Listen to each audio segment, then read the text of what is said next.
Hi everyone, আসসালামু আলাইকুম। আরও একটি নতুন রেসিপি দেখার জন্য আপনাদেরকে ওয়েলকাম জানাচ্ছি। আজ আমি আপনাদেরকে খুবই সহজভাবে দোকানের পাতলা দুধ দিয়ে কিভাবে ছানা তৈরি করে একদম পারফেক্ট রসমালাই তৈরি করতে হয় তার একটি সহজ রেসিপি আপনাদের সাথে শেয়ার করব। আর এই রসমালাইটা কিন্তু খুবই সহজভাবে তৈরি করেছি।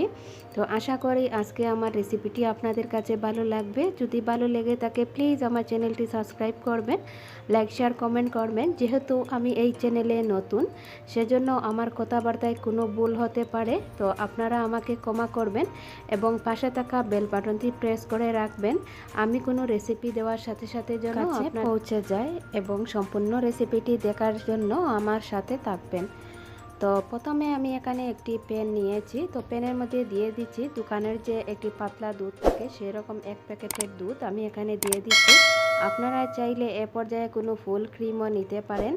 তো আমি এখানে কিন্তু কোনো ফুল ক্রিম বা খাঁটি গরুর দুধ নেইনি, সেটা আপনাদেরকে দেখানোর জন্য। মানে যে কোনো দুধ দিয়েই কিন্তু মিষ্টি বা ছানা তৈরি করা যায়। তো এটাকে নিয়ে আমি চুলায় বসিয়ে জাল করব। তো এখন আমি চুলায় বসিয়ে এটাকে আগুন ধরিয়ে রেখেছি এবং এ পর্যায়ে যেহেতু এখানে হাফ লিটার দুধ, সেজন্য হাফ টি স্পুনের মতো ঘি দিয়েছি এটা এক্সট্রা ফ্যাট তৈরি করার জন্য। তো এক্সট্রা ফ্যাট এটার হিসাবে আপনারা কিন্তু এখানে বাটারও দিতে পারেন বা এখানে যে কুকিং ক্রিম থাকে বাজারে মিলে সেটাও দিতে পারেন আপনাদের হাতের কাছে যদি থাকে। তো আমি এখানে কিন্তু ঘি দিয়েছি, দিয়ে খুব ভালোভাবে এটাকে নেড়ে চেড়ে জাল করব যতক্ষণ পর্যন্ত একটু বলক না উঠছে। তো এভাবে নাড়তে নাড়তে আমি বলক ওঠার জন্য অপেক্ষা করব। এদিক দিয়ে আমি ভিনিগারটা তৈরি করে নিচ্ছি। ভিনিগার তৈরি করার জন্য এখানে 2 টেবিল চামচ পানি এবং 1 টেবিল চামচ ভিনিগার নিয়েছি। আপনারা চাইলে কিন্তু লেবুর রসও নিতে পারেন। তো আমি প্রথমে 1 টেবিল চামচ নিয়েছি, তো পরবর্তীতে যদি না হয় তো আরোটা মিলিয়ে নেব। তো এখন এখানে দেখতেই পাচ্ছেন বলক উঠে গিয়েছে। তো আবার এটাকে আমি নেড়ে চেড়ে দিচ্ছি। তো এভাবেই কিন্তু বলক তুলে নিতে হবে। নেওয়ার পরে অল্প অল্প করে আমি যে ভিনিগারটা পানির সাথে মিক্স করে রেখেছিলাম সেটাকে দেব আর নাড়ব। তবে একবারে দিতে যাবেন না, কারণ এটা সম্পূর্ণ লাগতে পারে আবার নাও লাগতে পারে, সেজন্য।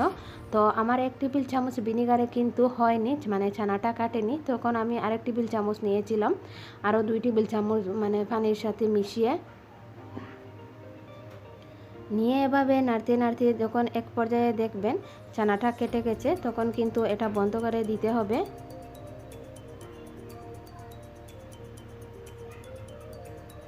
সো এভাবে নেড়ে চেড়ে কিন্তু আপনারা দেখতে পাচ্ছেন ছানাটা আমার কেটে গিয়েছে। এখন আগে থেকে একটি কাপড় আমি ভিজিয়ে রেখে দিয়েছিলাম, আর এই কাজটা কিন্তু আগে করতে হবে। তো এখন আমি এই কাপড়ের মধ্যে ছানাটুকু নিয়ে পানি দিয়ে খুব ভালোভাবে ধুয়ে নিচ্ছি, যাতে ভিনিগারের যে এক্সট্রা একটা গন্ধ আছে সেই গন্ধটা যেন চলে যায়। তো এভাবে নিয়ে কিন্তু আমি নিচের দিকে একটু চাপ দিয়ে পানিটা ফেলে দিচ্ছি। তো উপর দিকে কিন্তু এভাবে চাপ দিয়ে পানিটা এক্সট্রা ফেলে দিতে হবে, নিচের দিকে কখনো মানে চাপ দিবেন না। তো এভাবে ঝুলিয়ে রাখবো 1 ঘন্টার জন্য আমি। তো এদিক দিয়ে আমি 1 ঘন্টা সেটা পানি ঝরতে থাক আর চিনির শিরাটা তৈরি করে নেব। তো চিনির শিরা তৈরি করার জন্য এখানে আমি হাফ কাপ চিনি নিয়েছি। তো হাফ কাপ দিয়ে আমি 3 বারে 3 কাপ পানি দিয়েছি। আপনারা কিন্তু আপনাদের ছানার পরিমাণ অনুযায়ী পানিটা দেবেন। তো আমি আমার ছানার পরিমাণ অনুযায়ী পানিটা দিয়েছি, দিয়ে এটাকে চুলায় জাল করব। তো এটা কিন্তু বেশি জাল করার দরকার নেই, একটু বলক উঠে গেলেই হবে, একদম মানে বাড়ি করা যাবে না। সো এভাবেই নেড়েচেড়ে আমি চিনি শিরাটাকে জাল করে নিচ্ছি, আর এ পর্যায়ে চুলার আঁচটা একদম কমিয়ে আমি রেখে দিচ্ছি। এখন আমি ছানাটাকে কাপড় থেকে বের করে এনেছি 1 ঘন্টা পরে। তো এ পর্যায়ে এখানে আমি 1 টেবিল চামচের মতো কর্নফ্লাওয়ার নিয়েছি, কোনো বেকিং পাউডার বা চিনি নেইনি। যারা নতুন আমার মতো তারা কিন্তু এভাবেই তৈরি করবেন। এখানে কোনো বেকিং পাউডার, ময়দা বা চিনি নেবেন না, তাতে রসমালাই তৈরি করার ক্ষেত্রে সাথে সাথে ভেঙে যাবে। কারণ বেকিং পাউডারের যে একটি মাপ আছে সেটা দিলে অনেক সময় কম বেশি হয়ে যায়। তো আমি কর্নফ্লাওয়ার দিয়েই খুব ভালোভাবে হাত দিয়ে এটাকে মেখে নিচ্ছি। আর যেহেতু এখানে একদম কম ছানা, সেজন্য আমি হাতের আঙ্গুল দিয়ে এটাকে এরকম মানে আপনারা দেখতেই পাচ্ছেন কিভাবে আমি মেখে নেওয়ার পরে আমি দুটি হাতে ঘি মেখে এটাকে হাত দিয়ে চেপে চেপে গোল করে নিচ্ছি। আর এই গোল করার ক্ষেত্রে কিন্তু কোনো ফাটা বা ফাটল থাকা যাবে না, একদম স্মুথ করে কিন্তু গোল করতে হবে। আর আমি কিন্তু প্রথম যে কয়টি তৈরি করেছি আমি ভিডিওটি অন করতে ভুলে গিয়েছিলাম। তো ঠিক একইভাবে কিন্তু সবগুলো আমি এরকমভাবে গোল করে নেব। আপনারা এ পর্যায়ে আপনাদের পছন্দ মতো কিন্তু শেপটা দিয়ে নিতে পারেন যে কোনোভাবে। তো এটা লম্বা বাটি বা ছোটো বড় করে নিতে পারেন। তো আমি কিন্তু আমার পছন্দ মতো একটু ছোটো করে নিয়েছি আর এভাবেই কিন্তু গোল করে করে নিয়েছি।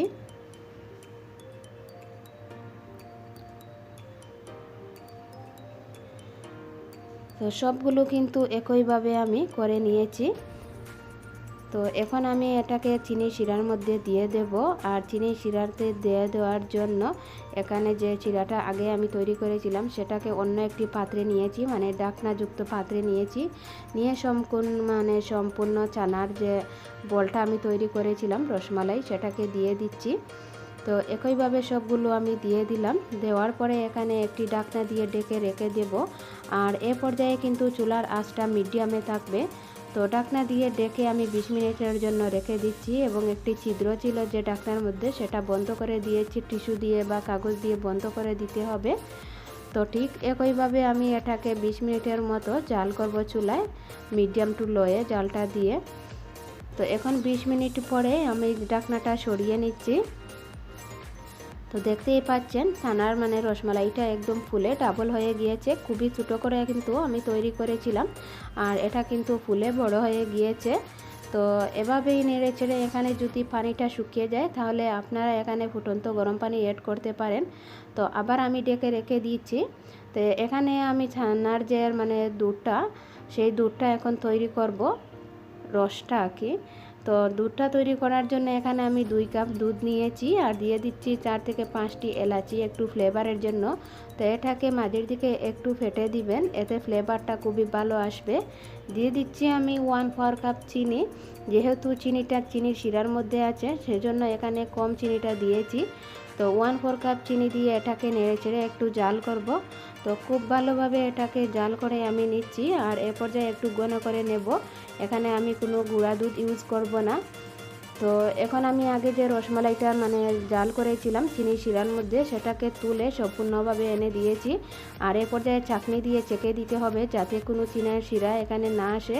তো এভাবে ঢেকে রেখে দেবো আমি 10 মিনিটের জন্য। তো 10 মিনিট জাল করার পরে আমি চুলার আঁচটা বন্ধ করে এভাবে ঢেকে রেখে দিয়েছিলাম 20 মিনিটের জন্য। তো একটু ঠান্ডা হয়ে গিয়েছে এখন, আর এটা কিন্তু একদম ঘন হয়ে গিয়েছে দুধটা। তো যেহেতু রসমালাই, এটাকে দুধটাকে ঘন করে নিতে হবে একটু জাল দিয়ে। তো আপনাদেরকে আমি দেখিয়ে দিচ্ছি চামচের সাহায্যে একটু দিয়ে দেখিয়ে। তো এখন আমি সম্পূর্ণগুলো নামিয়ে একটি বাটিতে নিয়ে নিয়েছি। তো এটা খুবই সহজভাবে আমি তৈরি করে দেখিয়েছি আপনাদেরকে। তো যদি আমার রেসিপিটি আপনাদের কাছে ভালো লাগে তাহলে অবশ্যই বাসায় একবার ট্রাই করবেন আর এভাবে তৈরি করে দেখবেন। এটা খুবই সহজ আর আপনাদের উপকারে আসবে। আমি খুবই সহজ একটা দুধ দিয়ে দোকানের আপনাদেরকে তৈরি করে দেখিয়েছি। আর যদি আমার এই রেসিপিটি ভালো লাগে প্লিজ আমাকে কমেন্ট করে জানাবেন। আর আমার রেসিপিটি ভালো লাগলে একটি লাইক দিবেন এবং সম্ভব হলে আমার পরিবারের জন্য দোয়া করবেন আর আমাকে সাপোর্ট করবেন সব সময়, যাতে সামনের দিকে এগিয়ে যেতে পারি। তো ভালো থাকবেন, সুস্থ থাকবেন। আল্লাহ হাফেজ।